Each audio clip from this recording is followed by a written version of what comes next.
నా అనుభవం ఆ రోజు మళ్ళీ 10 సంవత్సరాల తర్వాత ప్రజా తీర్పుతోటి స్వేచ్ఛా వాయువులు పీల్చుకుంటూ ప్రజా ఆకాంక్షల మేరకు చట్టాలను చేసే ఈ పవిత్ర స్థలంలో మళ్ళీ ఒకసారి నా గొంతును విప్పే అవకాశం ఇచ్చినందుకు స్పీకర్ గారికి ధన్యవాదాలు తెలుపుకుంటా ఉన్నాను.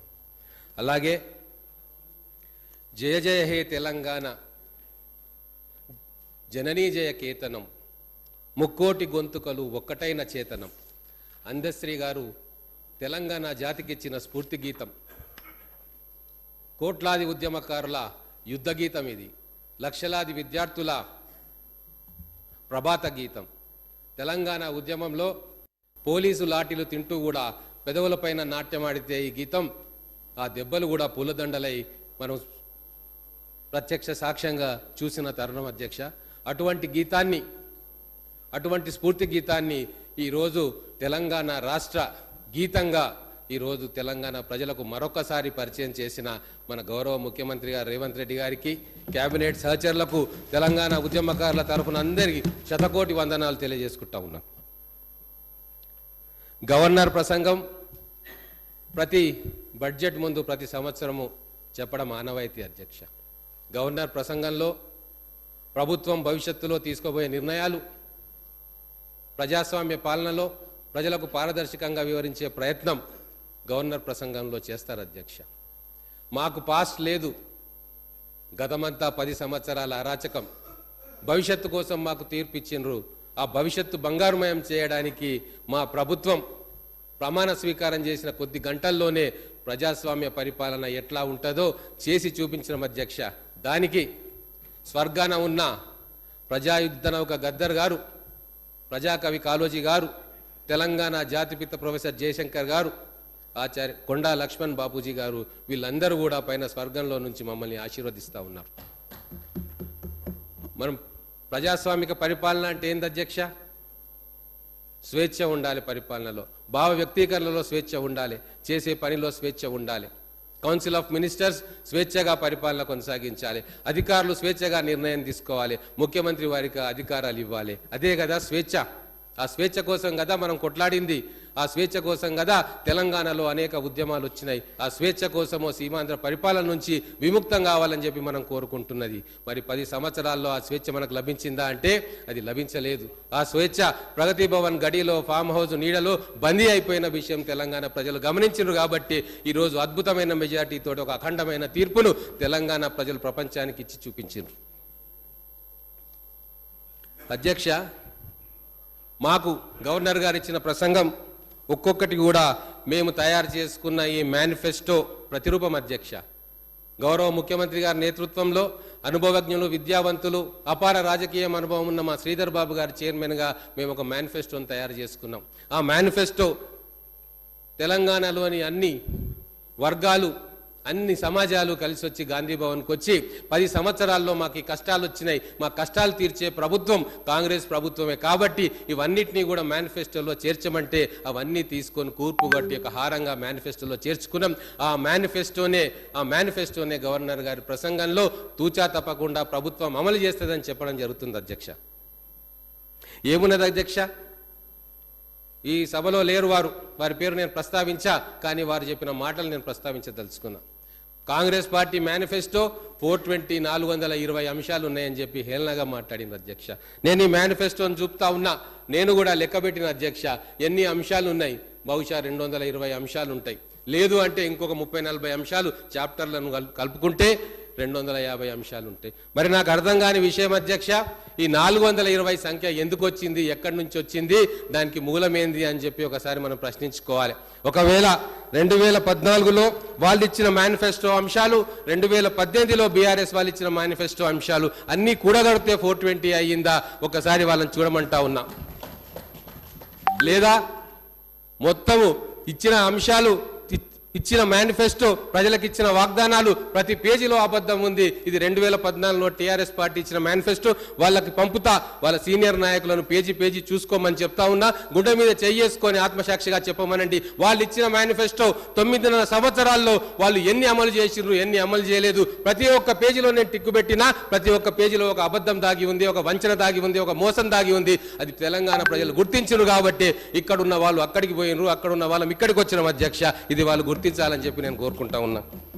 420 అంటే 4+2 6 ఎవరు లక్కీ నెంబర్ అధ్యక్ష? చేసిన మోసాలు మనసులో ఉన్నాయేమో, మదిలో ఉన్నవేమో. అందుకే ఆ 420 అనే పదం మాటి మాటికి ఆ నాయకుల నోటి నుంచి బయటకు వస్తూ ఉంది.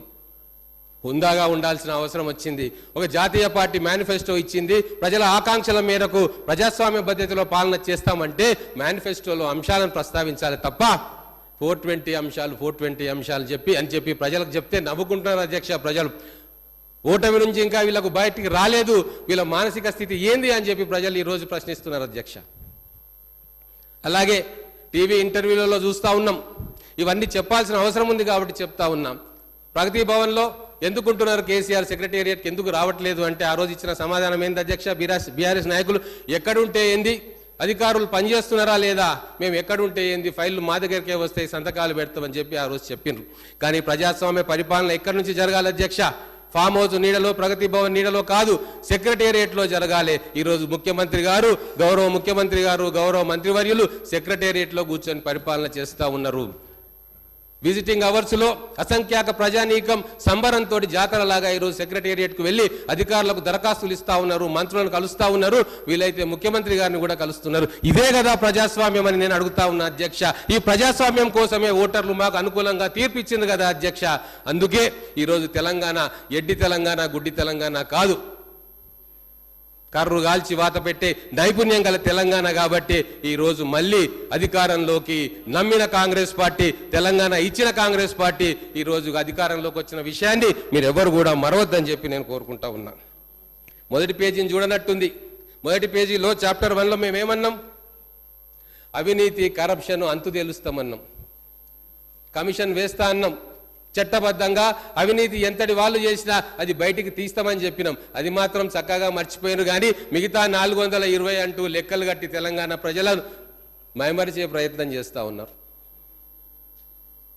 ప్రజాస్వామ్యబద్ధంగా ఎన్నికైన ప్రభుత్వాన్ని చులకన చేసే ప్రయత్నం చేస్తూ ఉన్నారు. ఇది ఎంత మాత్రం సబబు కాదని చెప్పి నేను మీ ద్వారా వారికి తెలియజేసుకుంటా ఉన్నాను. ఈరోజు మేము ముఖ్యమంత్రి గారు ప్రమాణ స్వీకారం చేసిండ్రు, మా మంత్రివర్యులు ప్రమాణ స్వీకారం చేసిన రోజున మేము పాలకులం కాదు సేవకులం అన్న మాట గొప్ప మాట చెప్పిండ్రు. పాలకులం కాదు సేవకులం అన్నప్పుడు మేము ప్రజలకు జవాబుదారీగా ఉంటాం. మేము ప్రజలకు జవాబుదారీగా ఉన్నాం కాబట్టి మా మేనిఫెస్టోలోని అంశాలు, మా భవిష్యత్తులో మేము ఏం చేయబోతా ఉన్నామో గవర్నర్ గారి నోట అక్షరం తప్పకుండా వాటిని పెట్టినాము. వారు చదివినారు, తెలంగాణ ప్రజలు విన్నారు. వాటి మీదనే ఈరోజు డిబేట్ జరుగుతూ ఉంది. ఇచ్చిన మాటకు కట్టుబడ్డది కాంగ్రెస్ పార్టీ. గతంలో తెలంగాణ కోసం మాట ఇచ్చింది. తెలంగాణ కోసం ఎన్ని కష్టాలైనా నష్టాలైనా, పార్టీ నష్టపోయినా, పక్క రాష్ట్రంలో ఉనికి కోల్పోతామని తెలిసినా ఇచ్చిన మాట కోసం కట్టుబడి తెలంగాణ ఇచ్చిన కాంగ్రెస్ పార్టీ ఈరోజు ఖచ్చితంగా మా ప్రభుత్వం ఇచ్చిన హామీలన్నింటినీ నెరవేరుస్తుంది. మీరు సంఖ్యలు లెక్క పెట్టుకోవాల్సిందే తప్ప 5 సంవత్సరాలు కాదు కదా, 10 సంవత్సరాల తర్వాత కూడా మీరు ఈ 420 పదంలోనే మునిగి తేలుతారు. కానీ మా ప్రభుత్వం మాత్రం ఇక్కడనే కూర్చుంటుందని చెప్పి సభాముఖంగా నేను తెలియజేస్తా ఉన్నా. మా హామీలు ఎటువంటి హామీలు అధ్యక్ష? పేద ప్రజలకు ఉపయోగపడే గ్యారెంటీలు. అదే గవర్నర్ గారు చెప్పినారు, ఆర్టీసీలో మహిళలకు ఉచిత ప్రయాణం ఎద్దేవా చేసిండ్రు అధ్యక్ష. ఆటో డ్రైవర్లతోటి చట్టాపట్టాలు వేసుకొని ఆటోలో ఎక్కిండ్రు. చార్టర్ ఫ్లైట్ల విదేశాలకు వెళ్లే వాళ్ళు ఈరోజు ఆటోలో తిరిగే దుస్థితి పట్టిందంటే అది మా ప్రభుత్వం ఘనత, ప్రజలిచ్చిన తీర్పు ఘనత. 15 కోట్ల అక్క చెల్లెండ్లు ఈరోజు ఆర్టీసీ బస్సులో ప్రయాణం చేస్తే నిన్ననే ఆర్టీసీ ఎండీ గారు ఒక ప్రకటన ఇచ్చిండ్రు. 532 కోట్ల ప్రజాధనం ఆదా అయ్యింది. కేవలం 62 రోజుల్లో 532 కోట్ల ప్రజాధనం ఆదా అయ్యిందంటే నెలకు ఎంత అవుతుంది, సంవత్సరానికి ఎంత అవుతుంది, 5 సంవత్సరాలకు ఎంత అవుతుంది అని లెక్కలేసుకోండి. 14,000 కోట్ల ప్రజాధనం మా ఒక్క గ్యారెంటీ తోటే ఆదా అవుతా ఉంది. ఇది ప్రజలకు ఇచ్చిన మేలు కాదా, ప్రజలకు జరుగుతున్న మేలు కాదా అని చెప్పి నేను ఈరోజు మిమ్మల్ని అడుగుతా ఉన్నా. తర్వాత మేమేమన్నాం అధ్యక్ష, టీఎస్పీఎస్ ప్రక్షాళన చేస్తామన్నాం. చేయలేదా అధ్యక్ష? నిరుద్యోగులు ఎన్ని ఉద్యమాలు చేసిండ్రు, ఆ బోర్డును రద్దు చేయాలి, పేపర్లు అమ్ముకుంటున్నారు, లీకేజీ జరుగుతూ ఉన్నది, అధికార పార్టీ సభ్యులు పేపర్లను అమ్ముకుంటారు అని చెప్పి మేము అనట్లేదు అధ్యక్ష. కడుపు మండిన నిరుద్యోగులు రోడ్ల మీదకి వచ్చి ఉద్యమాలు చేసిండ్రు. ప్రవళిక అనే యువతి ఆత్మహత్య చేసుకుంటే లవ్ స్టోరీ, లవ్ యాంగిల్ అంటగట్టిన దుర్మార్గపు నీచమైన ప్రభుత్వం గత ప్రభుత్వం అని చెప్పి నేను ఈరోజు చెప్తా ఉన్నా. ఈరోజు మేము ప్రక్షాళన చేసి కొత్త చైర్మన్ పెట్టి కొత్త మెంబర్స్ను పెట్టి ఈరోజు పారదర్శకంగా ఒక పరిపాలన చేయాలన్న సంకల్పం ఈరోజు మా కాంగ్రెస్ ప్రభుత్వానికి ఉన్నది అధ్యక్ష. ఉద్యోగాలు ఇచ్చినామని చెప్పి వీళ్ళు ఎలక్షన్ల ముందు ఎన్నో మాటలు చెప్పిండ్రు. కానీ ఎన్ని ఉద్యోగాలు ఇచ్చినావో నీకు తెలుసు, మాకు తెలుసు. గుండె మండిన నిరుద్యోగులను అడిగితే తెలుస్తుంది ఎన్ని ఉద్యోగాలు వచ్చినాయో, ఎన్ని పేపర్ లీకేజీలు అయినాయో, ఎన్ని కుటుంబాలు రోడ్డున పడ్డాయో. అది వాళ్ళని అడిగితే తెలుస్తుంది అధ్యక్ష. ధరణి గురించి కూడా మాట్లాడుకోవాలి. ధరణి లక్షల మంది రైతాంగానికి కంటి మీద కునుకు లేకుండా చేసింది, పంచాయతీలు పెట్టింది, అన్నదమ్ముల మధ్య గొడవలు పెట్టింది, ఇరుగు పొరుగు మధ్య గొడవలు పెట్టింది, హత్యలకు కూడా దారితీసింది. అటువంటి ధరణిని ప్రక్షాళన చేస్తామని చెప్పినాము. ఆ దిశగా మా ప్రయత్నం కొనసాగుతుంది. కమిటీ వేసినాం, మా సీనియర్ మంత్రుల నాయకత్వంలో అధికారులతోటి కమిటీ వేసినాం. ఖచ్చితంగా ధరణిలోని లోపాలను సవరిస్తాం, అవసరమైతే ప్రక్షాళన చేస్తాం. రివ్యూ సందర్భంగా నేను కూడా అక్కడ ఉన్నా. మా ముఖ్యమంత్రి గారు ఒక వ్యాలిడ్ పాయింట్ అక్కడ లేవనెత్తినారు అధ్యక్ష. ఎక్కడో టెరాసిస్ అనే సంస్థ ధరణి యొక్క మాస్టర్ కి దాని చేతిలో ఉంది. అది విదేశీ సంస్థ. దాని మూలాలు ఎక్కడున్నాయో, దాని డైరెక్టర్లు ఎవరో, దాని ఓనర్లు ఎవరో కూడా ఎవరికి తెలియదు. మరి ఒక విదేశీ సంస్థకు మన భూభాగంలో, భారత భూభాగంలో ఆస్తుల విలువ, మనుషుల సమాచారం అంతా కూడా ఇస్తే అది దేశ సమగ్రతకు ముప్పు కాదా అని చెప్పి ఆ రోజు మన గౌరవ ముఖ్యమంత్రి గారు ప్రశ్న లేవనెత్తిరు. అందుకోసమే రాష్ట్ర ప్రభుత్వానికే ఈ ఇన్ఫర్మేషన్ అంతా ఉండాలని చెప్పి అది మళ్ళీ రాష్ట్ర ప్రభుత్వ కంట్రోల్కి ఆ ఇన్ఫర్మేషన్ తీసుకొచ్చిన ఘనత మన కాంగ్రెస్ ప్రభుత్వాన్ని అని చెప్పి ఇప్పుడు తెలియజేసుకుంటా ఉన్నాం.